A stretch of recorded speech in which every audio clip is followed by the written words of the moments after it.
Our next speaker, or our first speaker for today, actually, is coming all the way from Paris just to be here. He's a staunch Vim user and the most impeccably organized person I think I've ever met. Give it up for Vector's head of development for Europe, Khaliq Gant.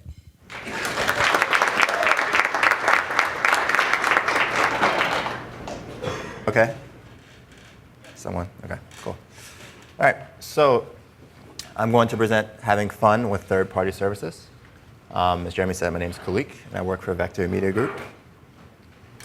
So my name is pronounced Khaliq, and that actually means creative. I work for Vector Media Group as head of development for Europe. So my focus has been expanding Vector's reach into Europe and really making sure we can get a foothold there as well. Parlez-vous français?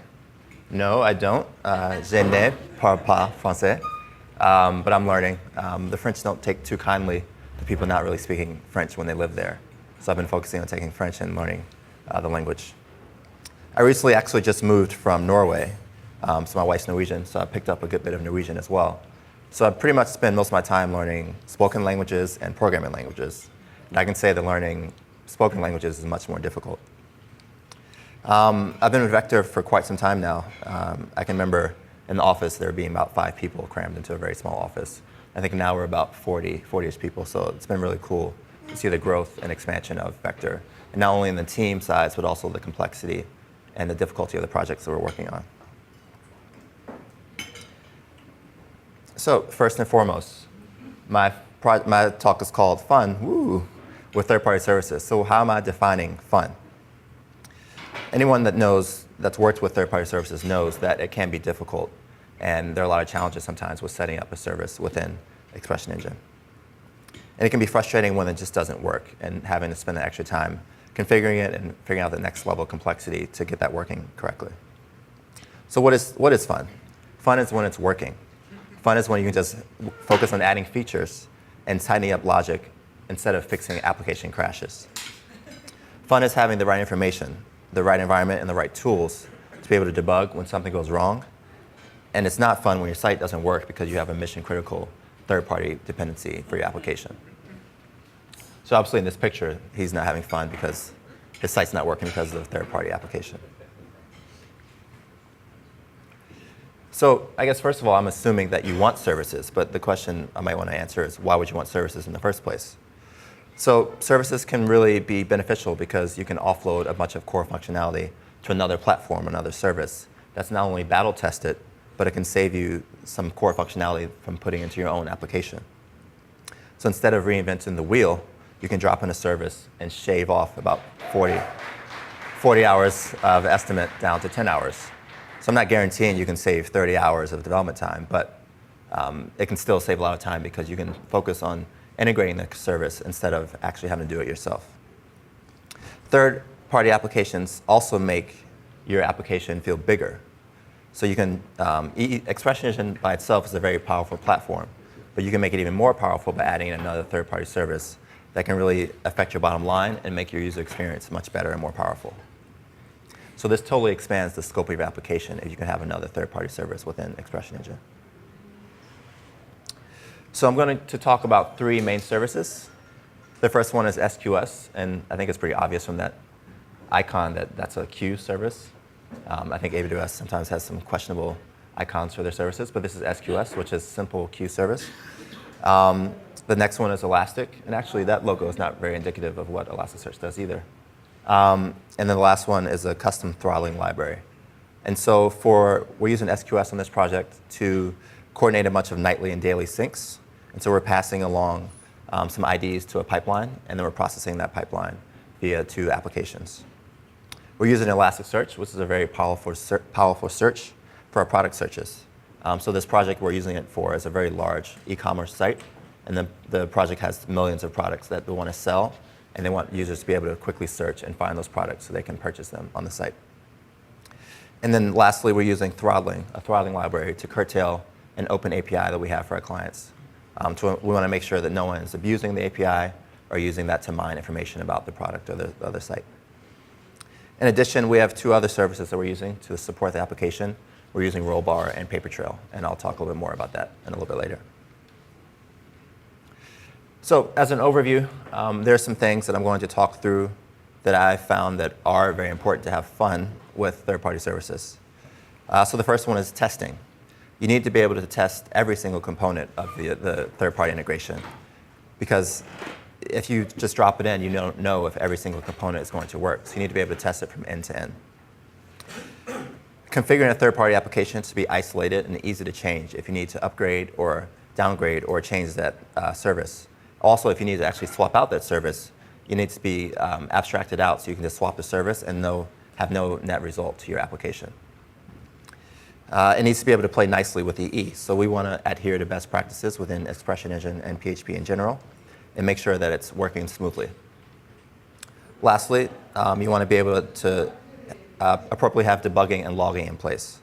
So you need to have as much information as possible when you're debugging and when a problem arises. And I say when because inevitably there will be problems that arise with a third-party integration. Also, it's extremely important to have a methodology for fixes. So having a process and a very organized way of going through programmatically to see, okay, I have a problem, what can I do next? I go through a checklist of A, B, C, and D to know exactly how to fix that problem. And then lastly, I'm going to talk about complexities when adding in a third-party service. So obviously there's a lot of, when you're adding more weight to your project, there's going to be other things you have to account for. So I'm going to talk about some of the lessons learned in adding in third-party services and how we mitigate those moving forward. Some guiding principles to keep in mind when adding in third-party services are make sure you have logging everywhere. So I always say it's better safe than sorry to have more logs than maybe you need right away, and then you can pare that back later. You want to keep your dependencies localized and independent. So again, if you need to upgrade a dependency, you can safely do it without worrying about other parts of your application failing. You want to put your third-party your third-party service logic in a module. So the bulk of the core of the code is in a module, and the library handles a lot of the core functionality. So this way you can take advantage of PHP's best practices. You can namespace your code properly, and also even use that code in other projects or repositories if you need to, because it's namespace in a module in a library. You don't want to allow direct access to your service, so especially if that service is user-facing. So it's best to create an interface access module that you can use to talk to the user, but still directly talk to the third-party service, so it's never actually directly exposed to the user. You need to be able to spin up a local version of the service locally so that you can make sure during your development cycle you can test everything fully from end to end and not have to worry about making hotfixes on production, which Jeremy mentioned yesterday, actually, with not wanting to actually do it live, TM. And then, for example, like you don't want to, if you're testing Elasticsearch schema change, you can't push that to the production and test it right away. You need to be able to do it locally, or if you're changing how you're processing items off the queue for SQS, you need to be able to do that locally and test that SQS integration locally. So as I mentioned, we're using Elasticsearch to allow users to search for millions of products on our site. We have a number of nodes running Elasticsearch to form a cluster. So the question was how to serve Elasticsearch to EE. I just mentioned you don't want to allow direct access. So we actually created a wrapper around Elasticsearch to create an API that's accessible only via GET requests from the website. And so this way we could provide a query interface and only allow GET params to access Elasticsearch, and that way our users cannot potentially make destructive actions against the API. It was also important for us to figure out how we'll be storing this data, if it's going to be ephemeral or persistent. And so that also changes how we want to provide access to our users. So if we're leaving the data there and using that as a permanent store, that would make a change versus if we're just using it for temporary data. And actually, in our case, we're doing both. So from our CMS, we actually allow access to push post updates to Elasticsearch.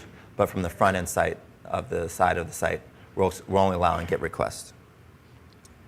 We also have another repository for indexing Elasticsearch. And so for our purposes of the scope of the talk, we're only going to talk about the querying aspect because that's what's happening in the front end. But it is recommended, and I recommend if you can offload functionality to another repository or another project entirely, I would do that. So in our case, we want to keep the weight off of EE, Expression Engine, and only do GET requests to the Elasticsearch, but then do bulk indexing in a whole other repository on another server. And so with this structure in place, we can use one package for all the writes and share that amongst both repos. So again, we have one repo that's doing bulk indexing, and we have another repo that's doing post updates via the CMS, and we use one package to control both of that. So with the way it's abstracted out, we can use that one package and install it via Composer, and that way we have one structure for posting updates to Elasticsearch, and so it can be shared very easily amongst the two different projects. So how's this working exactly? So this is our Composer JSON. I'm going to jump into the weeds a little bit here. Our Elasticsearch module has a composer.json file that has the official PHP library, and then also the VMG ES Manager, which is what I mentioned before, which allows us to make a unified way of making post updates to Elasticsearch. So ES Manager is what we're using in the admin panel to write to Elasticsearch, because again, we're writing from the admin panel. And then another repository is sharing that ES Manager via Composer as well. So having a custom composer.json gives us two advantages. It allows us to use the official package from the Elasticsearch supported, which is again battle tested, then also a custom package that can be shared amongst two different repositories. And also because we're using persistent data to Elasticsearch, we need a way to have nightly backups and also do some automated testing. So we have all that, again, associated with another repository. So it makes it easy and makes sure our integration with Expression Engine is lightweight and easy to manage.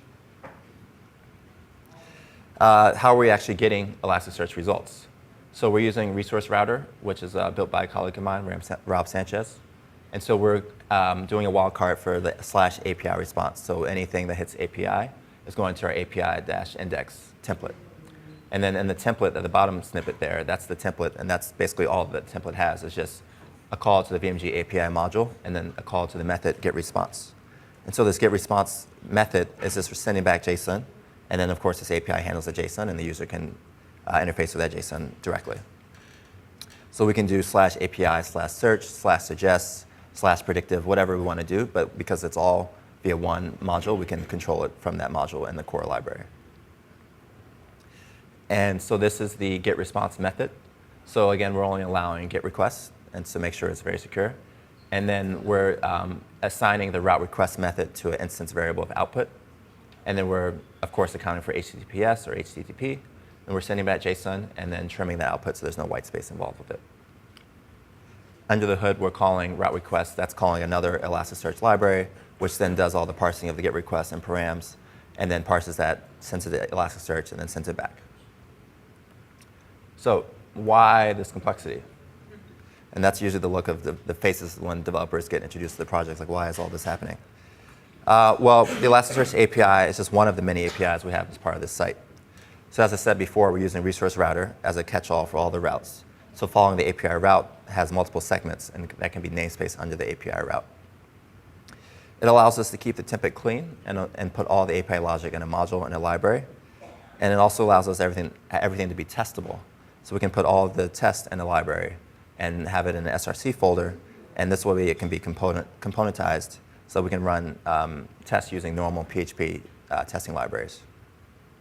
By abstracting out the logic, we can use libraries for the bulk of our code, and so that can be organized to multiple libraries, multiple models, and classes as we need. And as we build out more functionality, we can continue to split that out into a nice package that controls all our code.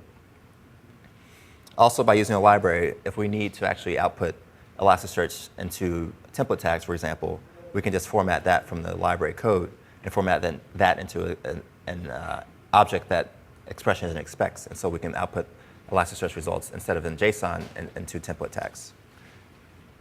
And so basically, this abstraction and complexity gives us some flexibility and organization. And so as developers come into the project, at first they might be confused, but after a while they can see the benefits of having everything organized and being able to completely test the module and quickly change it or adjust it as needed. So I mentioned before, having a specific config is very useful to keep things namespaced and organized. So we have everything done via environment variables. And so if we need to swap out an environment variable, if we're testing locally, for example, we can just change the environment variable and keep all of our actual configuration out of the code. So this is useful because we don't want code sitting in GitHub or some other repository of ECS. And also if we're switching out local testing, we can just change the environment variable. Environment variables are also nice because if you're using Jenkins or something like that, you can just put the environment variable in Jenkins, and that can be deployed to all your different nodes. And so it's very easy to change out those environment variables. Because we split out the module into a library, we can then include other files to abstract out the logic and keep it clean. So this is an example of a properties model, which is basically just a bunch of collection of properties specific to our Elasticsearch implementation. So you can see we're using that to set some sort options and some assorts that we can order by. So we can just include this model and then focus our logic and the actual code on just interpreting this model and then implying them. So if we need to make any changes, we can simply use this model and adjust that array or adjust anything in that array to very easily make a change without having to dive deep into the code to make a potentially breaking change.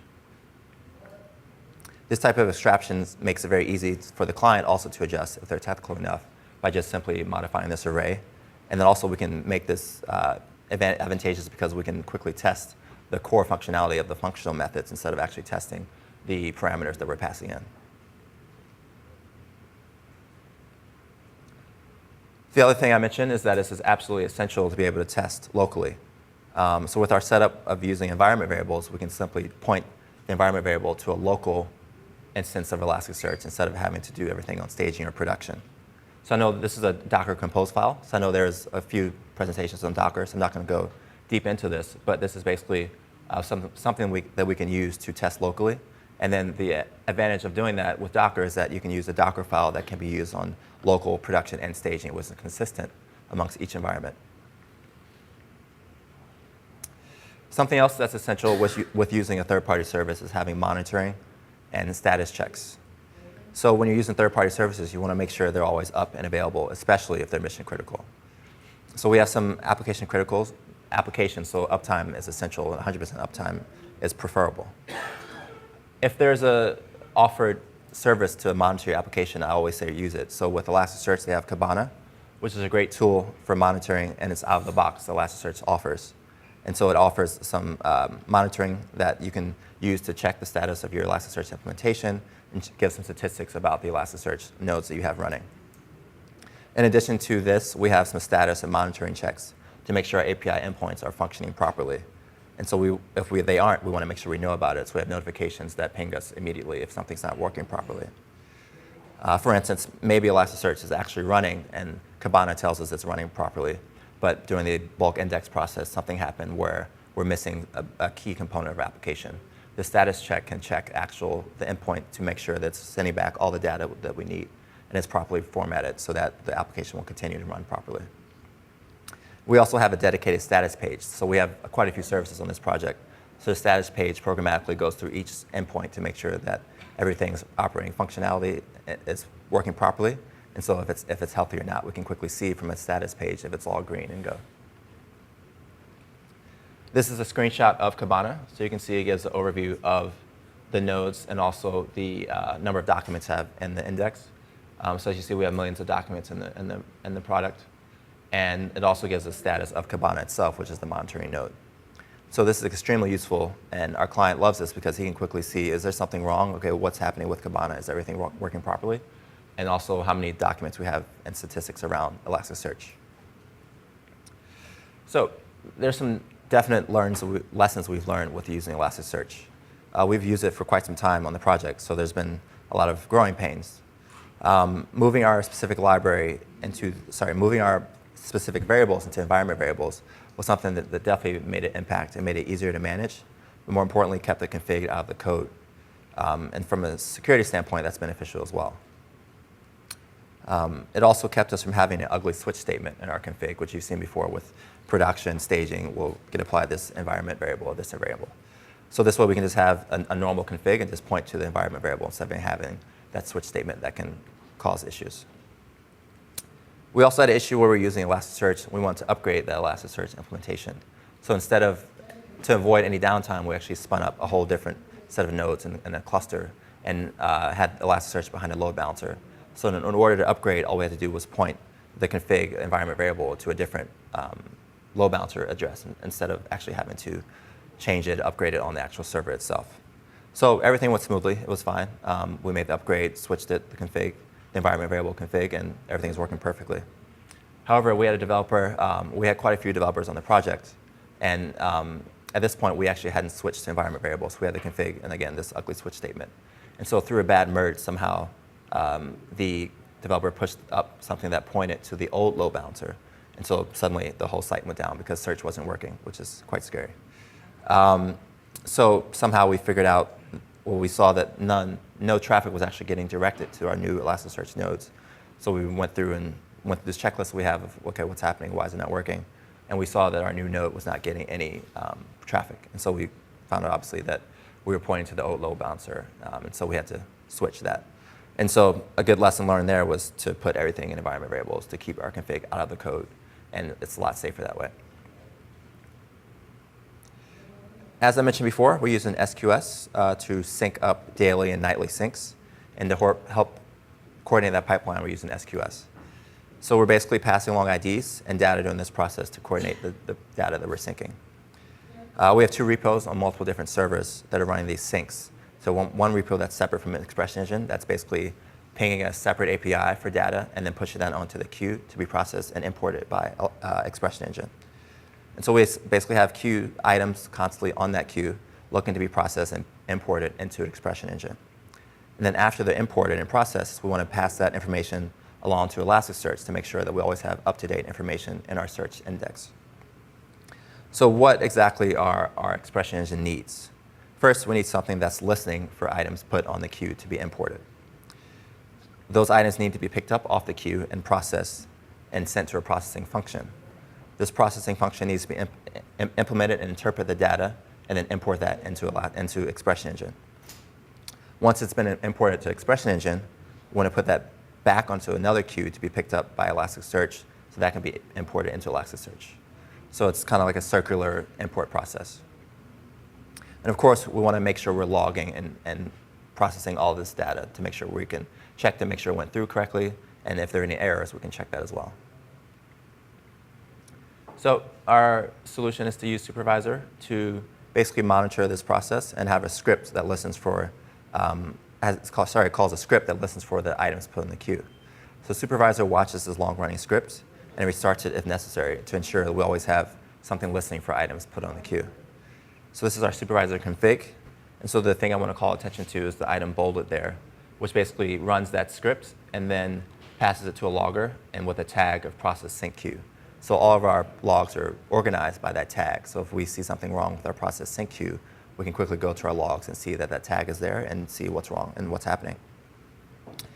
We also have a service watching for errors as well during this process sync queue. So if anything arises, we again have that tag to make sure we can check and see what's happening. The process has to sit outside of expression engine. So this script is by itself. It's not sitting within expression engine. So it needs to be able to have the convenience of being able to call an EE parentheses function so that we can very quickly and easily import this data into expression engine. So how can we actually do that? We basically need to bootstrap expression engine. So we need to make the script call and have access to the expression engine methods. So if we bootstrap expression engine, we can then run a script and seamlessly call these methods to import very easily. And so again, one of my colleagues, Rob Sanchez, built out EE Bootstrap, which is a very easy way to allow us to take advantage of expression engine and use expression engine methods during this script. So again, this is the SQS config and its namespace with SQS underscore. And of course, we're using environment variables because, as I said before, that gave us a nightmare and an issue before. So if we need to change SQS to test in our local environment, we can simply change the environment variables instead of having to change the code and the config. This is our process sync queue script. So there's a few things going on here. The first is the host name that gets passed into the script. We're also setting the time zone and the max execution time to make sure that the script does not time out. We're then, of course, adding in VMG rollbar, which is our error reporting library. So if anything happens during this process, we can know about it and get email notifications about it. We're then bootstrapping expression engine and then sending all that data to a process queue method within our SQS sync library. And of course, this is all within a try catch that we can catch any errors that happen during this processing. As shown in the previous slide, we have this process queue method, and this is the actual implementation of that method that's being called. So essentially, I'm not sure if it's hard to see in the back, but we're iterating over each item and looking for a known import type, and then calling our API library to import that item that we just pulled off the queue. The pull queue method is essentially a wrapper around some SQS methods. And so I'm a big fan of wrappers because it helps simplify and target our method.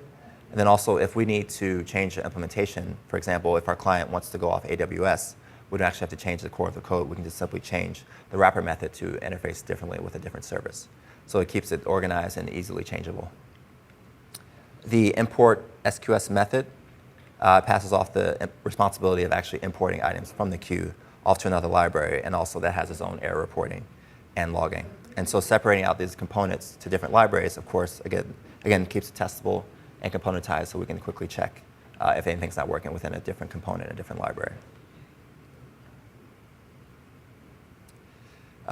This is our send message, our SQS library and our send message method. So as I said, this sends after the item's been processed and imported by Expression Engine, we need to send that back to Elasticsearch.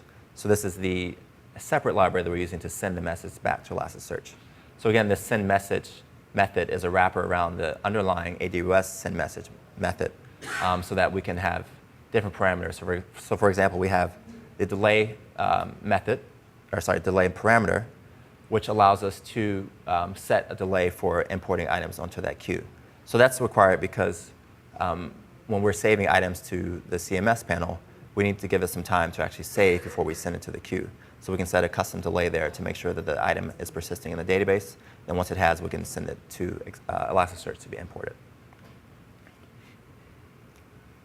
And again, sorry, this is within a try-catch, so that any errors pop up, we can catch that to send it to our rollbar implementation of logging errors.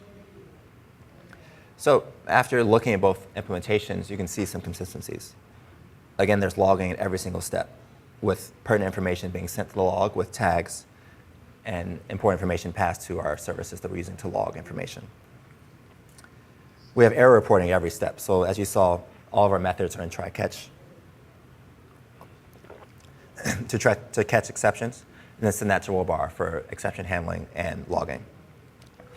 Responsibilities are separated out. So as you saw in the Elasticsearch library, we have a properties model. We have a library for importing data. We have separated methods and testable methods so we can quickly see what's happening and test those methods to make sure it's functioning properly if we make changes to them. We also use the official supported packages so that we can let the service do what it does best. So we can offload the logic of the core functionality and the API to the service library and then not worry about actually having to doing that ourselves. This way we can also keep our code focused and let the module do what it does best and not have to worry about checking third-party documentation too often because we have the methods themselves from the library. And of course, we need to be able to mimic locally SQS. So there's a great package that's called LocalStack, which you might have heard of, which gives you access to every single AWS application locally to be able to test out all the different methods that AWS offers and services AWS offers. So this is a great tool, very comprehensive, but it's actually a little heavy for what we need because we're just using SQS. So we actually opted for ElasticMQ, which is great because it's SQS compatible interface. So it gives us the same functionality that we can use with a normal AWS SQS. So this you can set up locally and very easily mimic the SQS functionality. And again, that's essential to test every part of our import process. So there's quite a few lessons we learned with SQS since we're processing a great deal of items on our pipeline. It's mandatory that you're able to test end-to-end. And for instance, if the information that we're syncing changes, we need to be able to test that change with our SQS processing. Silent errors are evil. So if we don't know what's happening, it can be very detrimental to our application. So at one point, we had a lot of data missing in our import, and we didn't know why. And this was because of an unhandled error. That was a silent error in our processing methods. So at any point and every point, you need to be able to manage errors and handle them appropriately. The other thing with logging is that we need to be able to log successes as well. So we were running a bunch of processes and running imports, but we didn't know if it was actually going through properly. So logging your successes is also as important. And so with that data, we can make a dashboard and make a very nice interface for our client to check, okay, was this item processed properly? And yes, it was by looking at the dashboard. The other thing that's important is code abstraction for easy tweaks. So again, we have things in models, we have settings, we have environment variables, so that everything's very configurable and easily tweakable. And this is extremely helpful in our development cycle, so we can easily go in and change something without having detrimental effects to our actual code base.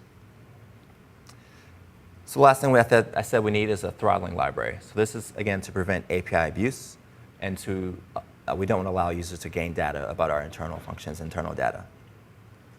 We want to make sure there's no malicious actors pinging our API too often.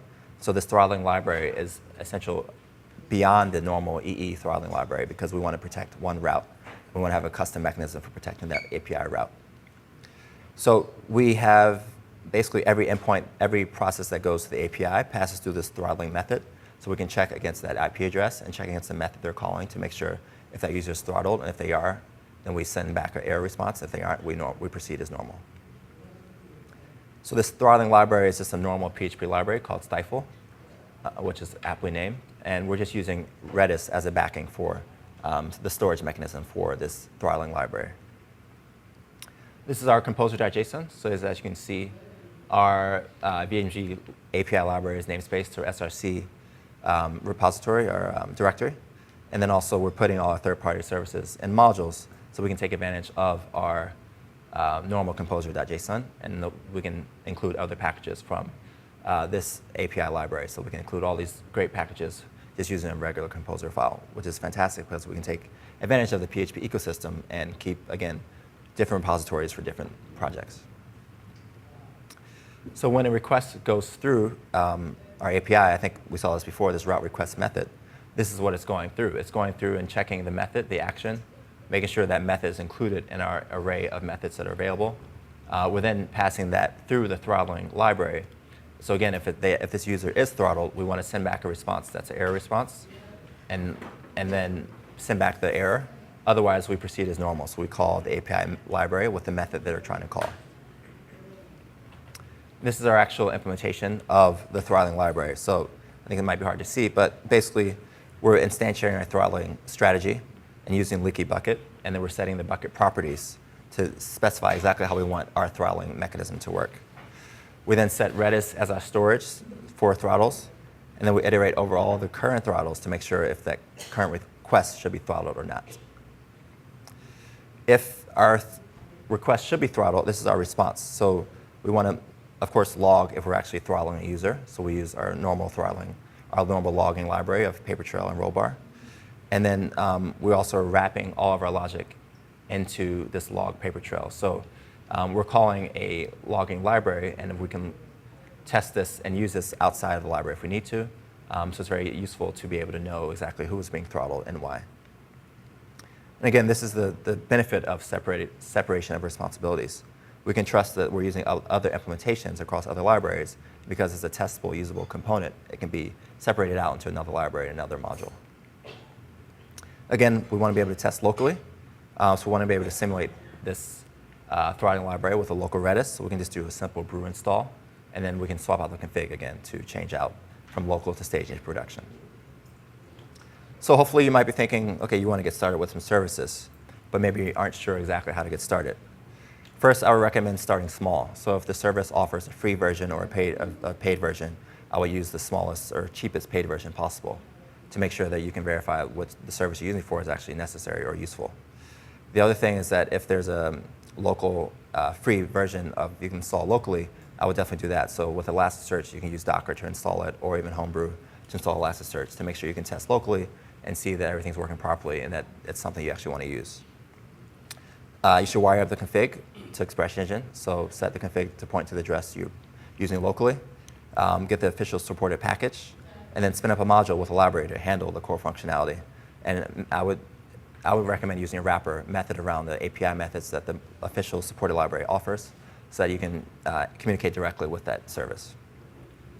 And of course, lastly, write some integration tests to make sure that it's working properly. You can make changes confidently and not have to worry about breaking your application. So some final lessons. I think the more services you use, it adds in just more points of failure. So it's essential you have correct logging and debugging in place. Otherwise, and that is when problems arise, you can not be working blind and have the correct information to be able to debug properly and safely and confidently. More services means there's more opportunities and more needs for monitoring. So again, if you have an application critical service, you have to be able to monitor that service and make sure it's operating properly so your application works correctly. So for us, this meant that paper trail and rollbar were essential. The other thing, I was telling my friend about our use of paper trail. He said, well, paper trail is very expensive. Maybe we don't want to use that. So the benefit there of using a wrapper around libraries is that you can change out the underlying service, but still have a wrapper that can still communicate directly with that service. You don't have to worry about any changes to the service itself. The other thing is that having all the errors and logging in one place makes it centralized. So you know exactly there's one place to go to instead of different log folders in every directory of the project. But you can go remotely to a papertrail.com and check that service itself and check the logs there. So again, with more tools comes more complexity.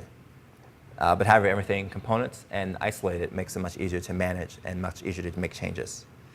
Having a library with the SRC with directories of models and config and classes and everything you need in that one place makes it much easier to build out functionality and add in new functionality. But what about when something breaks? As I mentioned before, having a checklist of methodology of going through programmatically and seeing, okay, what has changed recently? What happened? Why is this breaking? Did something get pushed recently to produce this issue? We want to check to make sure if our actual services are running properly, so we can check our monitoring services and our status checks.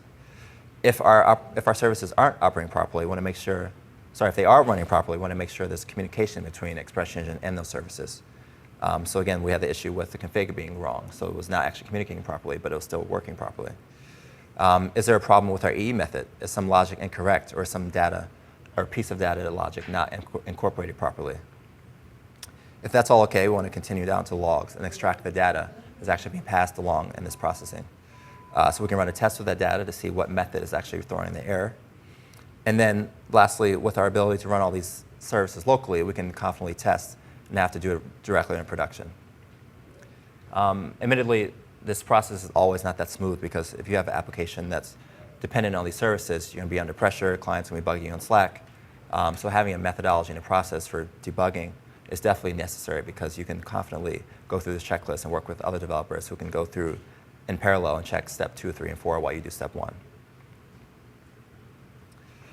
One issue that we ran into with SQS is that because it's constantly running and trying to import data that might have an error, it was quickly filling up our rollbar usage, which could get very costly.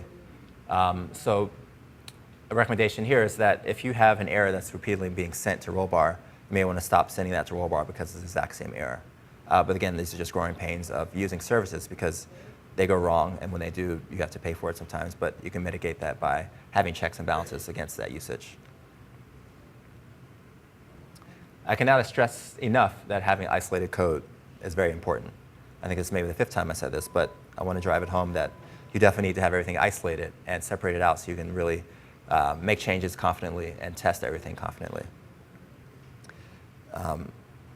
Our use of Composer in our modules allows us to use packages that can be used across other libraries. So again, we have SQS and Elasticsearch, and both of those are being used in different repositories. But having a centralized place where that code is placed, we can have tests for that library and have integration tests so that we can make sure that's working in both places. So that was fun, right? I think again, as I said, if you have untangled code, that's fun. If you have services that are working, that's fun. If you have tests in place and you can confidently write code and add in new features, that's fun. Debugging can be fun if you have the right information, the right logging, and the right reporting in place. When a system is working without much interference, that's the fun part. The fun part isn't getting an email at 1 a.m. that your services are working and your applications are working. Pretty much never a fun part. Right. So I think the other next step is talking about how this could be expanded upon. Let's say you want to use SQS and all of your libraries and all of your modules in Express Engine. I think something that could be useful is using the EE service layer, which my colleague Julian is going to talk about next. But I think it's something that can be expanded upon to say we want to use SQS and another processing function or something like that. We can use the service layer to quickly tap into that. So that's it. Thank you. And please leave feedback on the eConf speaker feedback site. And I guess I'll open it for any questions.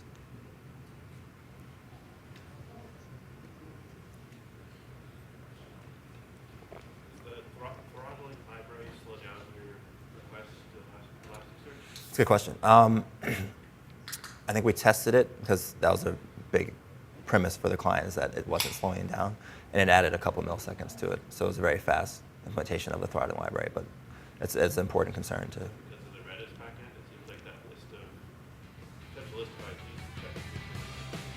Yeah, and we go through and curtail that list as well periodically to make sure it doesn't get too long and the latency isn't too high with that actual implementation. Definitely.